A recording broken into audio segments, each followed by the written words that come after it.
जय मंगलम जय नमः पार्वतीपते शिव हर हर महादेव।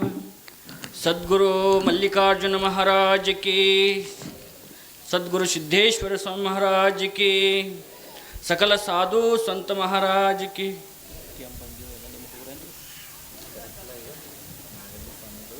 ಇಲ್ಲಿ ಐತ್ರಲ್ಲ ಸಾಯಂಕಾಲ ಅಲ್ಯಾಕೆ ಮಾಡಿ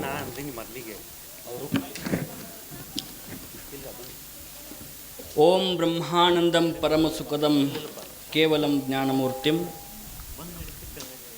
ದ್ವಂದ್ವಾತೀತಂ ಗಗನಸದೃಶಂ ತತ್ವಮಸ್ಯಾದಿಲಕ್ಷ್ಯಂ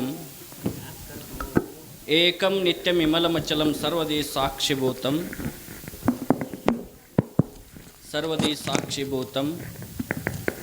ಭಾವಾತೀತಂ ತ್ರಿಗುಣರಹಿತಂ ಸದ್ಗುರುಂ ತನ್ನಮಾಮೆ ಚಿದಂಬರಮಠಾಧೀಶಂ ಸಿದ್ಧಾರೂಢ ಯತೀಶ್ವರಂ ಶಿಷ್ಯ ಪ್ರಶಿಷ್ಯ ರೂಪೇಣ ಬೋಧಕಂ ಗುರುಮಾಶ್ರಯಂ ಯದಂಗ್ರಿ ಕಮಲದೊಂದಂ ತಾಪತ್ರಯ ನಿವಾರಣಂ ಶಾಂತೈಕ್ಯ ಪದದಂ ದೇವಂ ಸಿದ್ಧಾರೂಢಮಹಂ ಭಜೆ. ಪ್ರಥಮದಲ್ಲಿ ಸದ್ಗುರು ಗಿರಿಮಲ್ಲಿಕಾರ್ಜುನ ಅಪ್ಪಾಜಿಯವರ ಪಾದಕಮಲಗಳಲ್ಲಿ ಹಣೆಮಣೆದು ಸದ್ಗುರು ಶಿವಾನಂದ ಅಪ್ಪುಗಳಲ್ಲಿ ವಂದಿಸಿ, ಅದೇ ರೀತಿ ಮಲ್ಲಿಕಾರ್ಜುನ ಅಪ್ಪಾಜಿಯವರಲ್ಲಿ ವಂದಿಸಿ, ಸಿದ್ದೇಶ್ವರ ಅಪ್ಪಾಜಿಯವರಲ್ಲಿ ವಂದಿಸಿ, ನಡೆದಾಡುವ ದೈವವೆಂದೆನಿಸಿಕೊಂಡಿರ್ತಕ್ಕಂಥ ಜ್ಞಾನಯೋಗಿ ಸಿದ್ದೇಶ್ವರ ಅಪ್ಪಾಜಿಯವರಲ್ಲಿ ವಂದಿಸಿ, ಈ ಒಂದು ಕಾರ್ಯಕ್ರಮದಲ್ಲಿ ಈ ಕಾರ್ಯಕ್ರಮದ ಕಾರಣೀಭೂತರಾಗಿರ್ತಕ್ಕಂತಹ ಶ್ರೀ ಪರಮಪೂಜ್ಯ ಶ್ರೀ ಬಸವಲಿಂಗ ಅಪ್ಪಾಜಿಯವರ ಪಾದಕಮಲಗಳಲ್ಲಿ ಹಣೆಮಣೆದು, ಅದೇ ರೀತಿ ಈ ವೇದಿಕೆ ಮೇಲೆ ಆಸೀನರಾಗಿರ್ತಕ್ಕಂಥ ಎಲ್ಲ ಪೂಜ್ಯರಲ್ಲಿ ವಂದಿಸಿ, ಇವತ್ತಿನ ವಿಷಯ ಆಹಾರ ಮತ್ತು ಆರೋಗ್ಯ. ನಿನ್ನ ಭಾರತೀಯ ಸಂಸ್ಕೃತಿಯಾಗಿದೆ ಇವತ್ತಿನ ದಿವಸ ಆಹಾರ ಮತ್ತು ಆರೋಗ್ಯ. ಸರ್ವಜ್ಞ ಒಂದು ಕಡೆ ಹೇಳ್ತಾ ಇದ್ದಾನ, ಉಂಡು 100 ಅಡಿ ನಡೆದರೆ ವೈದ್ಯನ ಮೀರಿಸಿಬಿಡ್ತಾರಂತ. ವೈದ್ಯ ನೋಡ ಅಂತ ಹೇಳ್ತಾರೆ. ಎಷ್ಟು ಸುಂದರವಾಗಿ ಹೇಳ್ತಾರೆ ಅಂತಂದ್ರೆ, ನಾವು ಊಟ ಮಾಡಿದ ತಕ್ಷಣ ನಡಿಬೇಕಂತ. ಎಷ್ಟು ನಡಿಬೇಕ್ರಿ? ಒಬ್ರು ಹೇಳ್ತಾರೆ, ಒಂದು 108 ಹೆಜ್ಜೆ ನಡ್ರಿ. ಭಾಳ ಸುಸ್ತಿತ್ತಂದ್ರೆ ಒಂದು 8 ಹೆಜ್ಜೆ ನಡೀರಿ. ಡಾಕ್ಟ್ರ್ ತೆಗೊಬ್ರು ಹೋದ್ರತ್ರಿ ಬೆಂಗಳೂರದೊಳಗೆ. ಮುಂಜಾನೆ ನಾಷ್ಟಾನು ಫುಲ್ಲ ಇರ್ತಿತ್ತು, ಊಟನೂ ಶಿಸ್ತ ಇರ್ತಿತ್ತು. ಸಂಜೆಗೆ 10 ಚಪಾತಿ, ಇದು ಊಟದ್ದಿದು. ಮುಂಜಾನೆ ನಾಷ್ಟ ಒಂದು 20 ಇಡ್ಲಿ, ಒಂದಿಷ್ಟು ಸಾರ, ಚಟ್ನಿ, ದೋಸೆ ಒಂದು 10, ಹೀಗೆಲ್ಲ ತಿಂತಿದ್ರು. ಆವಾಗ ಭಾಳ ವೇಟ್ ಆಗಿತ್ತು, ಭಾಳ ಶರೀರ ವೇಟ್ ಆಗಿತ್ತು. ಆವಾಗ ಡಾಕ್ಟ್ರ್ ತೆಕ್ಕ ಹೋಗಿ ಕರ್ಕೊಂಡು ಹೋದ್ರತ್ತು ಮನೆಯೊಳಗೆ. ನನಗೆ ಭಾಳ ಆಯಾಸ ಆಗಕತ್ತೈತ್ರಿ, ನಡಿಬೇಕಂತಂದ್ರೆ ಧಾಪ್ ಹತ್ತಕತ್ತೈತಿ, ಮತ್ತು ನಾ ಏನು ಮಾಡಲಿ ಅಂತ ಕೇಳಿದ್ರು. ಡಾಕ್ಟ್ರುಗಳಂದರು, ನೋಡ್ರಿ ನಿಮ್ದು ಏನಾಗೈತಿ, ವಜನ್ ಹೆಚ್ಚಾಗೈತಿ, ವೇಟ್ ಹೆಚ್ಚಾಗೈತಿ. ಒಂದು ಕೆಲಸ ಮಾಡಿರಿ, ಇವು ಗುಳಿಗೆ ತಗೋರಿ. ಊಟ ಆದ ನಂತರ ಮೊದಲು ಏನು ಮಾಡ್ರಿ ಅಂತಂದ್ರೆ, ನೆನೆಸಿದ ಕಾಳು, ಒಂದಿಟ್ಟು ಹೆಸರು ಕಾಳು, ಕಡ್ಲಿ ಕಾಳು ನೆನೆಸಿ ಒಂದೊಂದು ಕಪ್ ದಿನ ತಿನ್ನಿರಿ, ಮತ್ತು ನೀರು ಹೆಚ್ಚಿಗೆ ಕುಡೀರಿ, ಲಿಂಬೆಹಣ್ಣು ಹಿಂಡ್ರಿ ನೀರಿನಾಗ, ಅಷ್ಟು ಹೇಳ್ರಿ.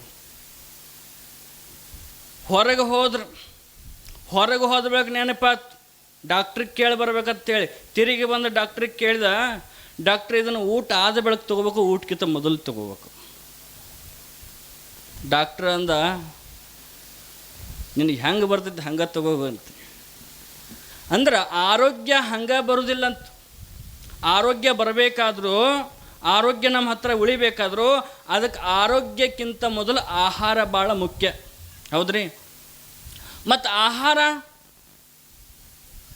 ಆಹಾರದೊಳಗೆ 3 ರೀತಿ ಇದಾವೆ. ಏನ? ತಾಮಸ, ರಾಜಸ, ಸಾತ್ವಿಕ ಅಂತ 3 ರೀತಿ ಆಹಾರ ಅದಾವೆ. ತಾಮಸಿಕ ಆಹಾರ ಅಂತಂದ್ರೆ ಮುರ್ಕೊಳು ಅಂತಾರೆ, ಗೊತ್ತೈತೇನ್ರಿ? ಮುರ್ಕೊಳು ಮುರಿದು ಇಡ್ತಿರ್ತಾರೆ ನೋಡು. ಇದಕ್ಕೆ ಮುರ್ಕೊಳು ತಾಮಸಿಕ ಆಹಾರ ಏನೆಲ್ಲ ಮಾಡ್ತಿರ್ತಾರೆ ಅವರು. ಇನ್ನು ರಾಜಸ ಆಹಾರ, ಸತ್ವ ಆಹಾರ. ಆಹಾರ ಮಾಡುವಾಗ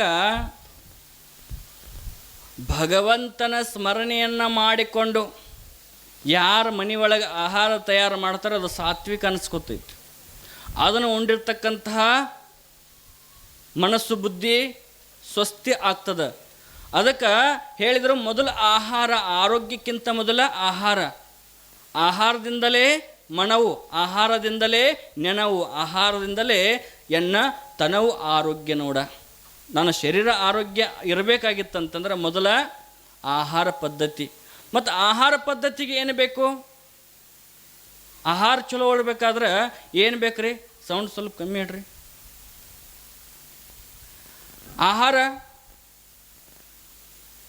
ಆಹಾರ ಸರಿ ಬೇಕಾಗಿತ್ತಂತಂದ್ರೆ ಅದಕ್ಕೆ ಮೂಲ ಏನು ಬೇಕು ಅಂತಂದ್ರೆ ಮನೆ ಒಳಗೆ ಸಂಸ್ಕಾರ ಇರಬೇಕು. ಏನಿರ್ಬೇಕು ರೀ? ಸಂಸ್ಕಾರ ಇರಬೇಕು. ಸಂಸ್ಕಾರ ಇತ್ತಂದ್ರೆ ಮುಂಜಾನೆ ಬೇಗ ಹೇಳ್ರಿ ಅಂತಾರೆ ಅವರು. ಬರೀ ಊಟ ಮಾಡಿ ಏನೇನು ಬೇಕು ಅಟ್ಟ ತಿಂದ್ರೆ ಒಬ್ಬರು ಹಿಂಗೆ ಬರೀ ತಪ್ಪಲು ಪಲ್ಲ ಕಾಯಿ ಹಣ್ಣು ಇಷ್ಟ ತಿನ್ಕೋತೀರಿ ಅಂಥೇಳಿ ವೀಕ್ ಆಗಿ ಅದರಿಂದ ನೆಗೆಟಿವ್ ಹೆಚ್ಚಾಗಿ ಶರೀರದೊಳಗೆ ರಕ್ತ ಕಮ್ಮಿಯಾಗಿ ಸತ್ತೋದ್ರು. ಏನು ರೀ? ನಾವು ಆಹಾರ ಅಂತಂದ್ರೆ ಯಾವುದೂ ಬೇಡ, ತರಕಾರಿ ತಿಂದ್ರೂ ಶರೀರ ಬದುಕೋದಿಲ್ಲ, ಬರೇ ರೊಟ್ಟಿ ಒಣಗಿ ತಿಂದರೂ ಬದುಕೋದಿಲ್ಲ. ಏನು ಬೇಕು ಅಂತಂದ್ರೆ ಆಹಾರ ಜೊತೆಗೆ ವಿಹಾರನೂ ಅಷ್ಟ ಮುಖ್ಯದ, ನಾವು ನಡ್ಕೋಂಥ ಪದ್ಧತಿನೂ ಅಷ್ಟ ಮುಖ್ಯದ. ರಾತ್ರಿ ಒಂದಿಷ್ಟು ಹೇಳ್ತಾರೆ ಅವರು, ಶರೀರ ನಮಗೆ ಬೆಳಿಗ್ಗೆ ಎದ್ದ ತಕ್ಷಣ ಮಲಬದ್ಧತೆ ಐತ್ರಿ ಅಂತಂದ್ರೆ ರಾತ್ರಿ ಏನು ಮಾಡ್ಬೇಕು ರೀ? ಊಟ ಆದ ಬಳಿಕ 2 ಚಮಚ ತುಪ್ಪಾರೇ ತಿನ್ನಬೇಕು, ಇಲ್ಲ ಕೊಬ್ಬರಿ ನೀರು ತಿನ್ನಬೇಕು. ಹೌದ್ರಿ? ಪಿತ್ತ ಭಾಳ ಐತ್ರಿ ನಮಗಂತಂದ್ರೆ ನೆಲ್ಲಿಕಾಯಿ ನೋಡ್ರಿ, ಗುಡ್ಡದ ನೆಲ್ಲಿಕಾಯಿ ಬೆಳಿಗ್ಗೆ ಎದ್ದ ತಕ್ಷಣ 1 ಚಮಚೆ 2 ಚಮಚೆ ಒಂದು ಗ್ಲಾಸ್ ಉಗುರು ಬೆಚ್ಚ ನೀರಿನಾಗ ಗುಡ್ಡದ ನೆಲ್ಲಿಕಾಯಿ ರಸ ತಗೋತಂದ್ರೆ ಪಿತ್ತ ಶಮನ ಆಗ್ತದೆ. ಬಹುಶಃ ಅಂಗಡಿಯಾಗ ಸಿಗುತ್ತೈತೆ ಆಮ್ಲಾ ಜ್ಯೂಸ್ ಅಂಥೇಳಿ. ಆರೋಗ್ಯ ನೋಡ್ರಿ ಹಂಗದ. ಪ್ರತಿಯೊಂದು ನಮ್ಮ ಹಿಂದಿನ ಹಿರಿಯರು ಆರೋಗ್ಯವನ್ನು ಮಾಡಿಟ್ಟಾರು ನೋಡ್ರಿ. ಆಹಾರವನ್ನು ತಯಾರು ಮಾಡೋರು ಯಾರು ಅಂತಂದ್ರೆ ಮನೆ ಒಳಗೆ ತಾಯಂದರು. ಹೌದ್ರಿ? ತಾಯಂದರು ಆಹಾರವನ್ನು ಏನು ತಯಾರು ಮಾಡ್ತಾರೋ ಮೊದಲು ಅವರು ಆರೋಗ್ಯವಾಗಿರಬೇಕು. ಆಹಾರ ತಯಾರು ಆರೋಗ್ಯವಾಗಿರ್ಬೇಕು. ನೀವು ಯಾವುದ್ರೆ ಹೋಟೆಲ್ದಾಗ ದೊಡ್ಡ ಚಲೋ ಹೋಟೆಲ್ದೊಳಗೆ ಹೋದ್ರೆ ಅಂತಂದ್ರೆ ಅವ್ರು ಏನು ಮಾಡಿರ್ತಾರೆ ಗೊತ್ತೈತೇನು? ತಲೆಗೆ ಮುಖಕ್ಕೆ ಎಲ್ಲ ಮಾಸ್ಕ್ ಹಾಕೊಂಡು ಕೈಗೆ ಹಾಕ್ಕೊಂಡು ಸ್ವಚ್ಛ ಕಟ್ಕೊಂಡು ಅಡುಗೆ ಮಾಡ್ತಿರ್ತಾರೆ. ಯಾಕೆ ತಲೆಗೆ ಯಾಕೆ ಕಟ್ಟಿರ್ತಾರೆ? ಕೂದಲು ಬೀಳಬಾರ್ದು ಅಂತ. ಹೌದ್ರಿ? ಸ್ವಚ್ಛಾಗಿ ಮುಖ ಎಲ್ಲ ತೊಳ್ಕೊಂಡು ನಮ್ಮ ಕಡೆ ಅಡುಗೆ ಮಾಡ್ತಾರೆ. ಈ ಕಡೆ ಬರ್ರಿ ಹಾಲ್ ತೋಟ ಕಡೆ, ಈ ಕಡೆ ಅಲ್ಲ ಆ ಕಡೆ. ಹರಿವತ್ತು ಎದ್ರ ಅಂತಂದ್ರೆ 2 ಬುಟ್ಟು ರೊಟ್ಟಿ ಬಡಿಬೇಕಂತಾರೆ ಅವ್ರು. ಮೊದಲು ಹೆಂಗೆ ತಿಕ್ಕೋದೈತಿ, ಬಡಿದು ಕರ ಹೊಂಟಿತ್ತಂದ್ರೆ ಅನ್ನೋದು ತಂಬಾಕು ಜಿಗದು ಬೀಳತ್ತಿತ್ತು ರೊಟ್ಟ್ಯಾಗ. ಅದನ್ನ ಕಲಿಸಿ. ಹೌದ್ರಿ? ಹೀಗೆಲ್ಲ ಮಾಡಿ ಕೊಟ್ಟ ಬಳಿಕ ಆರೋಗ್ಯ ಬರ್ತದೆ ಏನ್ರಿ? ಆಹಾರದಂತೆ ಮನವು. ಮನಸ್ಸು ಎಲ್ಲರದ ಶುದ್ಧಿ ಬೇಕಂತಂದ್ರೆ ನಾವು ಏನು ಮಾಡಬೇಕು ಅಂತಂದ್ರೆ ಮೊದಲ ಆಹಾರ ನೋಡ್ರಿ. ಮೊದಲಿನವರು ಹೆಂಗಿದ್ರು ಅಂತಂದ್ರೆ ನಾವೆಲ್ಲ ಈಗ ಇದೇವಿ. ಅವ್ರಿಗೆ ಇಂಥ ಎಜುಕೇಷನ್ ಇಲ್ಲ, ಏನೂ ಇಲ್ಲ. ಆವಾಗನ ಆಪರೇಷನ್ ಮಾಡ್ತಿದ್ರು ಅವರು. ಮೊದಲು ಆಪರೇಷನ್ ಮಾಡ್ತಿದ್ರು. ಹೊಲಿಗೆಗೆ ದಾರಿ ಇದ್ದಿದ್ದಿಲ್ಲ, ಆವಾಗ ಆಪರೇಷನ್ ಮಾಡ್ತಿದ್ರು. ಹೆಂಗೆ ಮಾಡ್ತಿದ್ರು? ಏನೂ ಇಂಥ ಸಲಕರಣೆಗಳಿಲ್ಲ. ಆವಾಗನ ಶಸ್ತ್ರಚಿಕಿತ್ಸೆಗಳನ್ನು ಮಾಡ್ತಿದ್ರು. ಹೆಂಗೆ ಮಾಡ್ತಿದ್ರು? ಎಂಥ ಜ್ಞಾನ ಇತ್ತು ಅಂತಂದ್ರೆ ಆರೋಗ್ಯವನ್ನು ಕಾಯ್ಕುವಂಥದ್ದಿತ್ತು.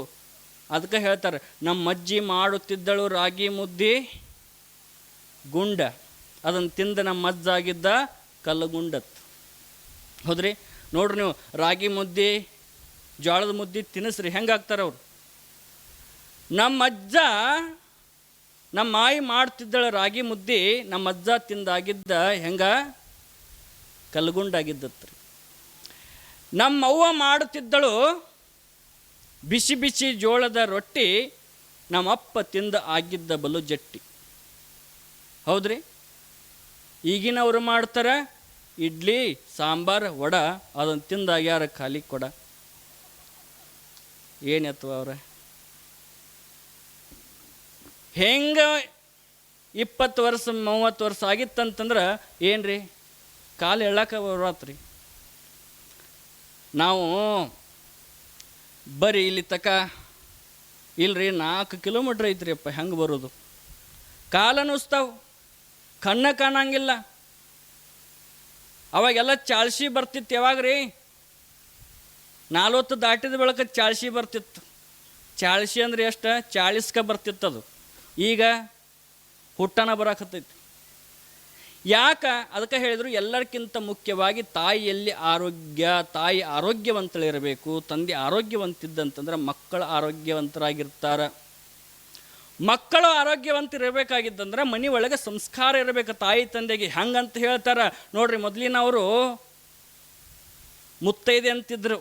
ಇದನ್ನ ಯಾಕೆ ಹೇಳಕತ್ತೆ ಅಂದ್ರೆ ತಾಯಿಗೆ, ಹೆಣ್ಣು ಮಕ್ಕಳಿಗೆ ಮೊದಲು ನಮ್ಮ ಭಾರತೀಯ ಸಂಸ್ಕೃತಿ ಒಳಗೆ ಆರೋಗ್ಯವನ್ನು ಯಾವ ರೀತಿ ಕೊಟ್ಟರು ಅನ್ನೋದು ಹೇಳ್ತದೆ ಇಲ್ಲಿ. ಯಾವ ರೀತಿ ಕೊಟ್ಟರು ನೀವು ನೋಡಿದಿರಿ. ಹಣೆ ಮ್ಯಾಲೆ ಎಲ್ಲ ತಾಯಿ ಅಂದ್ರೆ ಕುಂಕುಮವನ್ನು ಹಚ್ತಾರಿಲ್ರಿ. ಇಲ್ಲ ಏನಂತ ಕರೀತಾರೆ ಅವ್ರಿಗೆ? ಮುತ್ತೈದೆ ಅಂತ ಕರೀತಾರೆ. ಈಗ ಉಳ್ದವ್ರಿ ಧ್ರುವ ಹೋಗೈತಿ, ಶುಕ್ರ ಹೋಗೈತಿ.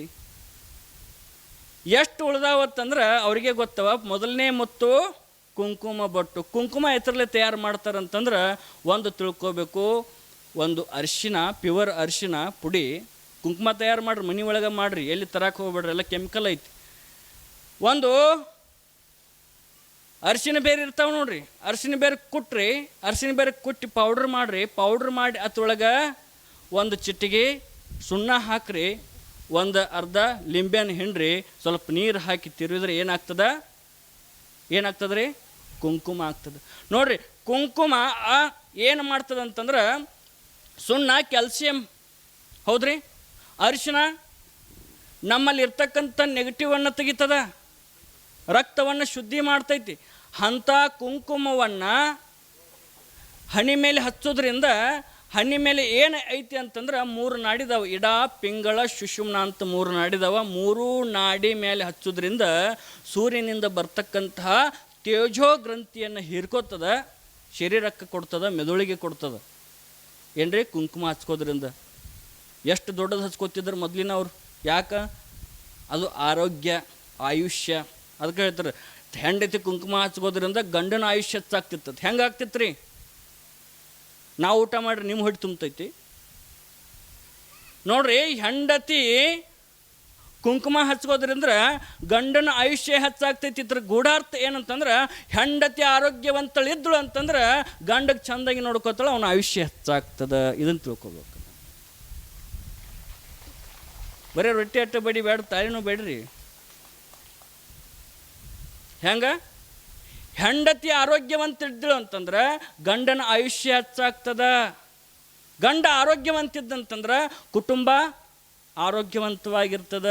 ಹೇಳಿಕೊಟ್ರು ನಮ್ಮವರು. ಏನಂತಂದ್ರೆ ಮೊದಲು ಮನೆಯೇ ಮೊದಲ ಪಾಠಶಾಲೆ, ತಾಯಿಯೇ ಮೊದಲ ಗುರು. ಅಂತ ಡಾಕ್ಟರ್ ಯಾರಪ್ಪ? ನಮ್ಮ ಮೊದಲು ಯಾರ್ರೀ ಡಾಕ್ಟ್ರ? ತಾಯಿನ ಇದ್ದಳು ಮನೆ ಒಳಗೆ.